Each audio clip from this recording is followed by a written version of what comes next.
Jesper, the one thing about that conspiracy theory I like is it is a tribute to how Danes apparently do see Mary as an asset to the royal family, as someone who's a symbol of stability. Do you see it that way?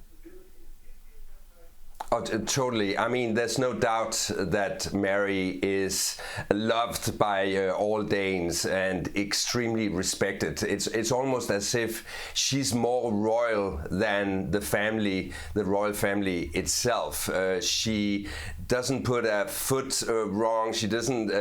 She has perfected the role as a crown princess almost from the second she entered the country, and there's a huge respect for her workability, her effort to basically do what's good for the country and do what's good in that capacity as crown princess. So yes, she gets really high marks from almost everyone in the country.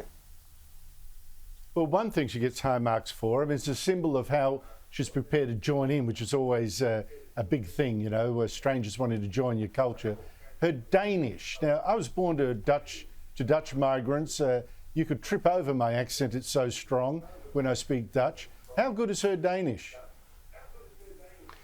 It's really, really good. I've interviewed her several times and I'm always really impressed with how she manages this totally impossible language. It may be even more impossible than Dutch, I would say. It's very guttural. It's everything that the English language is not. And of course she speaks with an accent, but before she started learning Danish, she didn't speak any other languages apart from English. So I have to say I'm very impressed with also her vocabulary. It's at a very high level. Well, I'm a bit stung by you saying Danish is even more guttural than Dutch and harder. Please, you know, Scheveningen, have you got words like that? We're pretty guttural too. But where is the future for the Danish royal family under Frederik and Mary? Where do you see that going? It all depends on them. I mean, they need to show that they, as the monarch and the queen, are relevant in a modern society.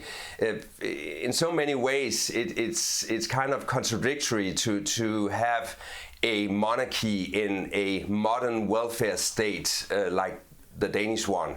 I mean, Danes tend to think that we are very equal, that no one is above anyone else. You have a term in Australia called the tall poppy syndrome. We have something similar in Denmark. So in that respect, it is kind of absurd that everyone, or 9 out of 10, loves the royal family.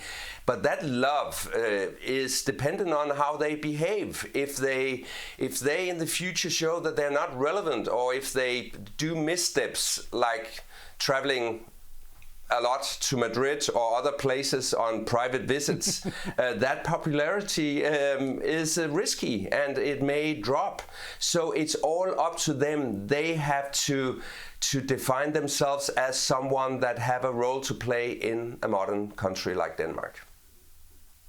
Well, in all the countries in Europe, I suspect, with royal families, Britain, Holland, yours, you know, it's by consent, and they have to act as centres of stability and consolation, etc., etc. They can't go off on their frolics, otherwise it doesn't work.